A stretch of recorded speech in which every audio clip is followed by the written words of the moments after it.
हाँ हेलो नमस्कार दोस्तों, global science research YouTube channel में आपका स्वागत है। हमने क्लास 12th का एक सेशन स्टार्ट किया था जिसके अंदर हमने काफ़ी सारे वीडियोस अपलोड कर दिए हैं। अभी हमारा चैप्टर फर्स्ट का सेशन चल रहा है जिसके अंदर हमने बात किया था फीमेल रिप्रोडक्टिव ऑर्गन की। और फीमेल रिप्रोडक्टिव ऑर्गन में हमने डेवलपमेंट ऑफ मेगास्पोरोफिल की बात की थी जिसके अंदर ओव्यूल का आउटर स्ट्रक्चर कैसे डेवलप हुआ वो बताया था। अब इसका इनर स्ट्रक्चर कैसे डेवलप होगा जिसको हम एम्ब्रियो बोलते हैं, दैट मीन्स की एम्ब्रियो साइक, दैट मीन्स की फीमेल गैमेटोफाइट। जैसे वहाँ पोलन ग्रेन को देखा था, यहाँ हम फीमेल गैमेटोफाइट में एम्ब्रियो साइक को देखेंगे। ठीक है, तो हमने आपको बात की था कि आउटर लेयर इंटीगुमेंट से कवर होता है, फिर न्यूक्लियस से कवर होता है, फिर उसके अंदर होता है एम्ब्रियो और उसके अंदर के जो फ्लूइड को बोलते हैं एम्ब्रियो सैक, और वहीं पे होते हैं फीमेल गैमेटोफाइट या फीमेल मेगास्पोर होते हैं। फीमेल रिप्रोडक्टिव ऑर्गन में मेगास्पोर होंगे, ठीक है ना, फीमेल गैमेट मेगास्पोर। तो चलिए बात करते हैं female gametophyte that means embryo sac की स्ट्रक्चरल। हम एक नज़र पहले देख लेते हैं, ठीक है ना। देखिए ये आपका फाइनली बना हुआ फीमेल गैमेटोफाइटिक स्ट्रक्चर है। ये यहाँ से वन बाय वन करके स्टार्ट हुआ है, तो ये कैसे कैसे डेवलपमेंट हुआ ये पहले स्ट्रक्चर एक ओवरऑल देख सकते हैं। इसका मैं यहाँ थोड़ा सा डिस्कस कर लेता हूँ फिर आगे बात करता हूँ, ठीक है ना। तो चलिए सबसे पहले हम बात करते हैं। देखिए इसमें क्या बोला गया, majority of the flowering plants 1 megaspore remain functional and 3 generated cell. अगर आप यहाँ थोड़ा ऑब्जर्व कर पा रहे होंगे तो ये आपको सबसे पहले एक 2 डिप्लॉयड सेल बनता है, ठीक है ना। और ये 2 डिप्लॉयड सेल आगे चल के दो डबल डिप्लॉयड सेल बनेगा, फिर 4 डिप्लॉयड सेल बनेगा। कितने बन गए? 4, ठीक है ना। क्या करके? माइटोसिस सेल डिवीजन करके। आपको इस बात का तो आइडिया होगा ही है कि जब भी कोई 2n का सेल मल्टीप्लाई करता है या डबल होता है तो उसको एक तरीके से कह सकते हैं कि डिप्लॉयड टू डिप्लॉयड बनेगा। ये माइटोसिस सेल डिवीजन के थ्रू होता है। लेकिन जब किसी गैमेट को गैमेट बनाना होता है, एक्चुअली गैमेटोजेनेसिस पार्टिसिपेट करना होता है, तो वहाँ पे आपको 2n से n में कन्वर्ट होता है, ठीक है ना। तो यहाँ पे अभी मियोसिस नहीं हो रहा है, वो मियोसिस सेल डिवीजन में होता है, मियोसिस आगे होगा। तो यहाँ पे आपको 4 सेल बन गए ना। अब इन 4 सेल में आपको इस बात का आइडिया होगा कि 3 तो डिजनरेट हो जाएंगे अकॉर्डिंग टू दिस स्टेटमेंट, है ना। Majority of the flowering plants 1 megaspore remain and functional and 3 degenerated cell. इस माइटोसिस सेल डिवीजन के बाद ये 3 तो डिजनरेट हो जाएंगे, इनका कोई काम नहीं। और ये एक जो फंक्शनल मेगास्पोर है ये आगे चल के हमारे काम आने वाला है, ठीक है ना। अब ये एक फंक्शनल मेगास्पोर बनता है, इसलिए इसको बोलते हैं मोनोस्पोरिक। इसके अंदर का जो एम्ब्रियोनिक फ्लूइड है ना, इसलिए उसको स्पोरिक बोल दिया, स्पोर्स वगैरह हैं। और चूंकि ये एक ही है तो मोनोस्पोरिक फंक्शनल मेगास्पोर, ठीक है ना। चूंकि फीमेल गैमेटोफाइट है हम उसको मेगास्पोर बोलते हैं, तो ये फीमेल गैमेटोफाइट या that means female gamete that means megaspore, ठीक है। तो एक है तो मोनो, स्पोर्स के फॉर्म में स्पोरिक फंक्शनल है, साथ ही साथ मेगास्पोर्स है, ठीक है, फीमेल गैमेट है। अब यही चल के अब मल्टीप्लाई करेगा ये 2n से nn में, ठीक है ना। फिर उसके बाद 2 बार म्यूसिस करता है, इसलिए 4 में कन्वर्ट हो जाता है, फिर लास्ट में एक माइटोसिस करता है जिससे वो डबल हो जाता है और आपके पास 8 सेल दिखते हैं, ठीक है ना। तो ये आगे सीरीज कैसे चली, थोड़ी आगे वाले स्टेटमेंट देखते हैं। The functional megaspore develop the female gametophyte embryo sac. ये पूरा जो एम्ब्रियोसैक ना ये बनाएगा, ठीक है ना। अब इसके अंदर का जो फ्लूइड वगैरह पूरा इसी सेल से बनने वाले, मल्टीप्लाई कर करके, ठीक है ना। नेक्स्ट अगर देखेंगे, the nucleus of functional megaspore undergoes the free nuclear mitotic division to form the 2 nuclei which move to the opposite pole। देखें जब ये फंक्शनल मेगास्पोर कंप्लीटली पूरी तरीके से क्या हो जाएगा, 8 सेल स्टेज में चला जाएगा। तो 8 सेल स्टेज में आपको पता है कि यहाँ जाने के बाद ये 8 सेल बन गए ना, 4 और 4 दूनी 8। पहले ही आपको पता होगा कि यहाँ से क्या करेगा, ये डिवाइड होगा, माइटोसिस सेल डिवीजन का वो म्यूसिस सेल डिवीजन करके म्यूसिस फर्स्ट में 2 सेल बनाएगा, हैप्लॉइड हैप्लॉइड, ये यहाँ लिखा हुआ हैप्लॉइड, वो डिप्लॉइड है। डिप्लॉइड मतलब क्रोमोसोम का प्लॉइडी लेवल डबल है और ये सिंगल है। यहाँ पे 2 बन गए, मियोसिस सेकंड में कितने बन गए, 4 बन गए, 1 से 2, 2 से 4, ठीक है ना। अब 4 बनने के बाद अब आपको पता होगा कि ये यहाँ तक तो मियोसिस एक ही बार मियोसिस होगा, तो मियोसिस फर्स्ट और सेकंड में 4 तो बन गए। अब हमें तो 8 बनाने हैं, तो 8 बनाने के लिए क्या करवाना पड़ेगा, अब चूंकि हैप्लॉइड है तो ये मियोसिस तो कर नहीं सकता, तो क्या करवाएंगे, माइटोसिस, क्योंकि डुप्लीकेट करवाना, सेम टू सेम कॉपी। तो यहाँ पे कितने बन गए, 4 से 8 बन गए, ठीक है ना। ये सीधे 4 से 8 बन गए। यहाँ पे एक बात और ध्यान रखिएगा, इसके ऊपर जो कवरिंग बॉल है ना, अब यहाँ तो मैंने डबल बनाया यहाँ सिंगल वॉल से इसका डेवलपमेंट शुरू हो जाता है। यहाँ से ये जैसे जैसे बनता है ना, तो यहाँ से इसका सिंगल वॉल का डेवलपमेंट शुरू हो जाता है। ये इसके सिंगल वॉल का डेवलपमेंट क्या हो जाता है, यहाँ से शुरू हो जाता है। ये इसके सिंगल वॉल का डेवलपमेंट आपको पता होगा, ये शुरू हो जाएगा यहाँ से।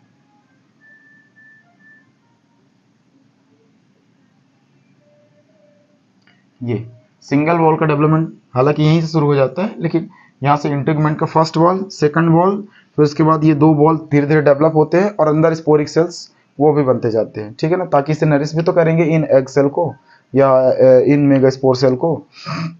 यहाँ 4 से ये सीधे 8 में कन्वर्ट हुए। अब आपको पता होगा कि 4 ऊपर की तरफ जाएंगे, 4 नीचे की तरफ। अब ये शिफ्ट तो 3 ही के होंगे, जिनका आपस में पेयरिंग होगा, मैच होगा, वो शिफ्ट हो जाएंगे, 3 ऊपर 3 नीचे। ये एक एक बच जाएगा, तो एक इस पोल से एक इस पोल से, दोनों ही अपोजिट पोल से एक एक सेल्स आएंगे, इसलिए इनको बोलते हैं पोलर न्यूक्लियाई, है ना, दोनों अपोजिट पोल से आते हैं। यही बोला है कि nucleus of the functional megaspore undergoes free nuclear mitotic division to form the 2 nuclei which move to the opposite pole, ठीक है ना। दो क्या हो जाएंगे, अपोजिट पोल साइड मूव कर जाएंगे। एक इस पोल से इस पोल आएगा, या यहाँ ले लो, इस पोल से इस पोल की ओर आएगा, इस पोल से इस पोल, दोनों सेंटर में आके फ्यूज कर जाएंगे, ठीक है। इसके बाद नेक्स्ट क्या है, two more sequential mitotic cell division results 8 nucleated stage. अब आपको इतना तो पता होगा कि 8 न्यूक्लिएटेड स्टेज है, क्योंकि कितने सेल हैं, यहाँ 8 दिख रहे हैं अरेंजमेंट होने के बाद। अभी कितने दिख रहे हैं, 1 2 3 4 5 6 7 8, कितने सेल हैं, 8 सेल हैं, 8 न्यूक्लियस। इस स्टेज को क्या बोलते हैं, 8 सेल एंड 8 न्यूक्लियर स्टेज। इसको बोलते हैं 8 सेल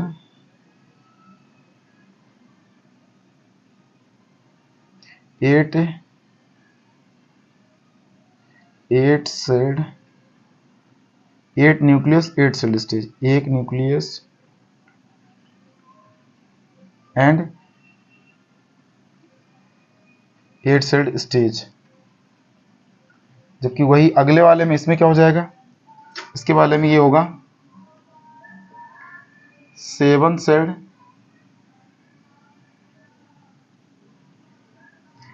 8 न्यूक्लियस, एक न्यूक्लिएटेड एंड 7 सेल स्टेज। ये याद रखिएगा, यहाँ पे 8 सेल और 8 न्यूक्लियस अलग अलग, एक सेल में एक न्यूक्लियस। और यहाँ आते आते क्या हुआ, ये दोनों फ्यूज होने की वजह से, न्यूक्लियस तो 8 ही है क्योंकि न्यूक्लियस ने फ्यूज नहीं किया, लेकिन सेल हमारा फ्यूज हो गया, जिसकी वजह से 8 सेल से 7 बचे, 7 सेल बचे। तो वो यही बोल रहा है यहाँ पे क्या है, अभी आपके पास 8 न्यूक्लिएटेड स्टेज सेल है। After that cell wall are laid down, या फ्यूज कह सकते हो, फ्यूज होने के बाद, अटैच होने के बाद 7 सेल 8 न्यूक्लियस। जब ये क्या हो जाता है, अटैच होता है, सेल वॉल इनके अटैच हुई, यहाँ के सेल वॉल यहाँ नीचे अटैच हो गए, यहाँ के सेल वॉल ऊपर अटैच हो गए। तो अटैच होने के बाद ये अपनी अपनी तो सेटिंग कर लिया, पेयरिंग कर लिया, जो बच गए जो नहीं कर पाए वो आपस में दोनों ने कर लिया। तो जब इधर किए तो ये तो इनकी काउंटिंग सही थी, ये दोनों ने जब आपस में अटैच कर लिया तो फ्यूजन की वजह से यहाँ एक सेल कम पड़ गया, फ्यूज हो गया। दैट मीन्स कि ये किस स्टेज में चला गया, form type of 7 cell and 8 nucleated stage, या दैट मीन्स बोलते हैं फीमेल गैमेटोफाइट। इसको मेल मैंने कैसे लिख दिया, फीमेल है ना, फीमेल गैमेटोफाइट।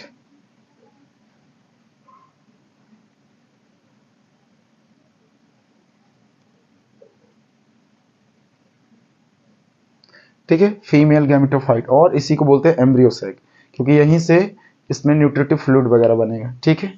अब इनमें जब वो सेटिंग हो जाते हैं तो सेटिंग करने के बाद ये कुछ पोल जनरेट करेंगे। तो जैसे बीच वाली सेल पोलर, ऊपर वाली एंटीपोलर, पोल एंटीपोल, फिर उसके बाद सबसे नीचे वाली सिनर्जिड, और इसके बाद जो बीच वाली सेल है एग सेल, ठीक है। तो बात करते हैं सबसे पहले, अगर बात करें किसकी, पोलर न्यूक्लियाई की। The nucleus migrate from the both the pole get collected in the centre in embryo sac formed secondary nuclei.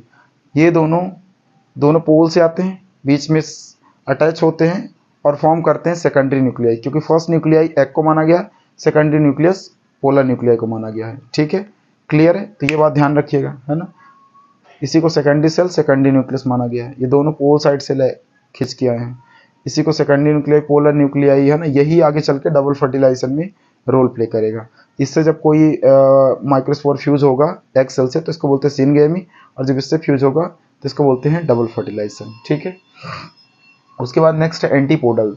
These are 3 in numbers situated towards chalazal and antipodal cells provide nutritive to embryo sac। ठीक है ना, antipodal cell की अगर बात करेंगे, इन cell की, ये जो दिख रहा है ना ये सेल, इनको बोलते हैं एंटीपोडल। इनका काम कुछ नहीं, आगे चल के डिजनरेट हो जाएंगी। यहाँ जितना बचा मिनरल्स न्यूट्रिशन है यहाँ प्रोवाइड करके आपके पोलर न्यूक्लियाई को, ठीक है ना, इनको न्यूट्रिशन वगैरह दे के, एग सेल वगैरह को न्यूट्रिशन दे के ये डिजनरेट हो जाएंगे। ये इसको नरिश करेंगे, इनको तो नरिश करने के लिए हैं, लेकिन ऊपर वाले से ये पोलर न्यूक्लियाई को नरिश करने के लिए ऊपर की जितने सेल है वो नरिश करेंगे, न्यूट्रिशन वगैरह देंगे। ठीक है, तो ये ध्यान रख लेना है ना। उसके बाद ये आगे चल कर डिजनरेट हो जाएंगे, इतना तो आपको आइडिया है। उसके बाद देन सिनर्जिड सेल है। It long with the egg cell formed egg apparatus, this cell secrete a substances which is attracted to pollen tube. अगर हम सिनर्जी सेल की बात करें, सिनर्जी सेल का काम कुछ नहीं होता ज़्यादा, ये दोनों सेल के बीच में एक सपोर्टिव सेल की तरह हेल्प करती है एग सेल को, और जब भी एग सेल के साथ फ्यूजन होता है तो सबसे पहले पोलन ट्यूब को अट्रैक्ट करती है। कुछ ये अट्रैक्टिव एंजाइम्स वगैरह छोड़ते हैं ताकि पोलन ट्यूब कहीं भटक ना जाए, इधर से आते हैं तो ये कहीं नीचे ना चले जाए, क्योंकि आपको पता है बहुत सारे एप्पल कैसे बनता है, वो थैलमस में चला जाता है पोलन ग्रेन, तो वो थैलमस में चला जाता है, वहीं से डेवलप हो जाता है सिंगल गैमेट से। तो ये नीचे ना चले जाएं, एकदम थैलमस में ना चले जाएं, ये आके डायरेक्ट तरीके से फ्यूज करें, इसलिए ये अट्रैक्टिव एंजाइम्स वगैरह छोड़ते रहते हैं, है ना, कौन, सिनर्जिड सेल दोनों। और यहीं से ये अट्रैक्ट करके पोलन ट्यूब को अपनी अंदर की तरफ माइक्रोपाइल के रास्ते अंदर इंटर करवाएंगे। ठीक है ना, तो एक तरीके से अट्रैक्टिव एंजाइम्स रिलीज करते हैं, ये बात ध्यान रख लेना इसके अंदर। देन इसके बाद बचा कौन सा, एग सेल, बीच वाला, ये भी हो गया, ये हो गया, ये हो गया, अब बचा बीच वाला एग सेल। तो एग सेल की बात करेंगे तो it is a female gametophyte, that means की फंक्शनल मेगास्पोर है ना, फॉर्म्ड जाइगोट आफ्टर फर्टिलाइजेशन। ठीक है, जैसे ही यहाँ फर्टिलाइज होगा तो फिर ये क्या बनेगा, जाइगोट, जाइगोट के बाद एम्ब्रियो, और पूरा डेवलपमेंट का काम फिर कौन करेगा, देखिए इससे जब फ्यूज होगा तो ये बनाएगा सिनगेमी, या इसे कॉमन फर्टिलाइजेशन बोलते हैं। लेकिन जब ये बीच वाले के साथ फ्यूज करेगा तो इसको बोलेंगे डबल फर्टिलाइजेशन। ये आपको जब डबल फर्टिलाइजेशन पढ़ोगे, दैट मीन्स कि अभी प्री इवेंट्स पढ़ रहे हो, फिर आप इवेंट्स में फर्टिलाइजेशन इवेंट्स पढ़ोगे तो वहाँ पे ये चीज़ें बता दी जाएगी। ठीक है, अभी तो फ्री वाला आप इसमें ध्यान रखिएगा। एक बार स्ट्रक्चर को और देखते हैं, फिर हम नेक्स्ट बात करेंगे टॉपिक की। ठीक है, नेक्स्ट चैप्टर में देखिए हमने क्या किया, सिंगल हमारे पास मेगास्पोर मदर सेल था, हमने इस मेगास्पोर मदर सेल को माइटोसिस से डिवीजन करके हमने मल्टीप्लाई किया, और उसके बाद उसमें से जो हमारे पास अच्छा वाला था, 2 बार करवा के जो हमारे पास अच्छा वाला था, हमने उसको फंक्शनल मेगास्पोर को सेलेक्ट कर लिया। सेलेक्ट करने के बाद हमने इसको क्या किया, अब इसमें बाहर भी डेवलपमेंट हो रहा है, इंटीग्मेंट वगैरह बन रहे हैं ना, न्यूट्रिटिव सेल बन रहे, तो इंटीग्मेंट वगैरह भी बनेंगे, ये आउटर इंटीग्मेंट बनना शुरू हो गया। अभी ये सारे डिप्लॉयड है, कब तक, जब तक इनमें मियोसिस सेल डिवीजन नहीं होता, और मियोसिस कब होगा, इसके बाद ही, वहां से जब मियोसिस सेल डिवीजन हुआ, मियोसिस फर्स्ट हुआ, वहां पे मियोसिस फर्स्ट हुआ तो ये 2 सेल में कन्वर्ट हो गया, सिंगल सेल 2 सेल में। लेकिन याद रखिएगा ये हैप्लॉइड है, क्योंकि ये क्या हुआ है, प्लॉइडी लेवल इसकी हाफ हुई है। फिर मियोसिस सेकंड करके ये 4 सेल में कन्वर्ट हुए, 4 सेल में कन्वर्ट होंगे तब भी ये ऑलरेडी आपको पता है 2 फेज होते हैं, और दोनों फेज में सिंपल माइटोसिस टाइप का ये कॉपी होता है और कुछ नहीं, क्योंकि डिवाइड तो यही हो चुके हैं, तो ये कॉपी हो जाएगा सेम टू सेम, तो 4 बन जाएंगे, क्योंकि मियोसिस के 2 फेज होते हैं, माइटोसिस के एक ही फेज होता है। तो ये सीधे एक सेल से 4 सेल बनते हैं, 4 हैप्लॉइड बनते हैं, और ये एक से 2 डिप्लॉइड सेल बनते हैं, और ये 4 हैप्लॉइड सेल बनते हैं। अब यहाँ के बाद आपको 8 बनाने, अब यहाँ तो 4 है, माइटोसिस तो करवा नहीं सकते, सॉरी मियोसिस तो करवा नहीं सकते क्योंकि हैप्लॉइड सेल में मियोसिस होता नहीं है, तो अब करवाएंगे माइटोसिस। तो यहाँ के बाद डायरेक्ट क्या हुआ, यहाँ पे माइटोसिस हुआ, यहाँ पे क्या हुआ, direct mitosis, mitosis cell division हुआ, और माइटोसिस सेल डिवीजन के बाद ये सीधे डिवाइड होके 4 से 8 में कन्वर्ट हो गए, इसको बोलते हैं 8 न्यूक्लिएटेड स्टेज। ठीक है ना, क्लियर, 8 न्यूक्लिएटेड सेल स्टेज। अब आगे बात करेंगे अगर लास्ट वाले में, तो ये तो हैप्लॉइड है ही, अब इनका अरेंजमेंट होगा, अरेंजमेंट ऑफ मेगास्पोर। मेगास्पोर के अरेंजमेंट में यहाँ तो सेल डेवलप, वो प्रोटेक्टिव लेयर डेवलप हुई थी, जिसको बाहर वाले को आउटर इंटीग्मेंट, अंदर वाले को इनर इंटीग्मेंट, बीच वाला ये पूरा पोर्शन क्या है, न्यूक्लियस। कभी कभी पूछता है कि न्यूक्लियस से जब फ्रूट डेवलप होता है तो उसको क्या बोलते हैं, तो उसको बोलते हैं पेरिस्पर्मिक फ्लूइड। फिर इसके अंदर वाला पोर्शन अगर देखोगे तो अंदर वाले पोर्शन में आप ऊपर 3 जो सेल देख रहे हैं ना, वो एंटीपोडल सेल है, वो आगे चल कर डिजनरेट होना है, जितना न्यूट्रिशन वगैरह है ये पोलर न्यूक्लियाई को देके। तो ये वाला क्या है, पोलर न्यूक्लियाई है। ये जो अंदर का फ्लूइड भरा ना, इसी को बोलते हैं सैक। अब ये चूंकि एम्ब्रियो के अंदर है इसलिए इसको बोलते हैं एम्ब्रियो सैक। तो ये एम्ब्रियो के अंदर का fluid embryo sac, antipodal, polar nuclei, ये सेकेंडरी न्यूक्लियस है। इसी से मेल गैमेट का माइक्रोस्पोर फ्यूज करके डबल फर्टिलाइजेशन की प्रोसेस कॉज करेगा। और ये 3 सेल फ्यूज करती है इसलिए इसको बोलते हैं triple fusion, double fertilisation, triple fusion. और यही चल के आगे क्या बनाएगा, एंडोस्पर्मिक फ्लूइड बनाएगा। वही एंडोस्पर्म आपके इस एग सेल को नरिश करेगा। तो अभी क्या है, ये दोनों सिनर्जिड सेल है, अट्रैक्टिव पोलन ट्यूब की तरह, अट्रैक्टिव एंजाइम की तरह रोल प्ले करेंगे। और ये बीच में एग सेल है, पहले तो इससे सेल फ्यूज करेगा तो इसको बोलते हैं सिन। सिन मतलब सिंगल, सिन गेमिंग फर्टिलाइजेशन, और यहाँ डबल फर्टिलाइजेशन। ये बीच में जहाँ से एंट्री करेगा इसको बोलते हैं क्या, माइक्रोपाइल। ठीक है, माइक्रोपाइल। और यहाँ से यहाँ आपका कौन सा, चलाजल वाला पोर्शन। चलाजल से जब एंट्री करता तो चलाजो गेमी, यहाँ से एंट्री करेगा तो इसको क्या बोलेंगे, पोरोगेमी या प्रोगेमी। और जब इंटीग्यूमेंट से कोई पॉलिटिव एंट्री करता तो उसको बोलते हैं मीसोगेमी। तो ये भी आप थोड़ा सा आइडिया ध्यान रखिएगा, वो हालांकि आगे आपको मिल जाएगा, लेकिन यहाँ पे मैंने बेसिक आइडिया दे दिया। फिर उसके बाद ये तो एग सेल हो गया। ये जिससे अटैच होता है प्लासेंटा उसको बोलते हैं फ्यूनिकल। फ्यूनिकल के बीचों बीच सपोर्ट के लिए एक जहाँ से एग्जैक्ट न्यूट्रिटिव सेल जाएगी उसको बोलते हैं हाइलम। ठीक है, तो हाइलम, फ्यूनिकल, एग सेल, उसके बाद secondary, polar, antipodal, चलाजल, integument, outer inner, उसके बाद ये वाला पोर्शन न्यूसिलस जो एम्ब्रियोसाइक को नरिश करेगा। ठीक है, माइक्रोपाइल, बस यही है। तो आई होप ये आज की क्लास आपको पसंद आई होगी, और ये 1 बार 2 बार 3 बार वीडियो को रिवाइज कर करके आप देख के इस टॉपिक को रिवाइज कर सकते हैं। और अगर कोई डाउट है तो कमेंट सेक्शन में डालें, और साथ ही साथ आप वीडियो कैसा लगा ज़रूर बताएं। ठीक है, और पसंद आए तो लाइक ज़रूर करिएगा। जय हिंद।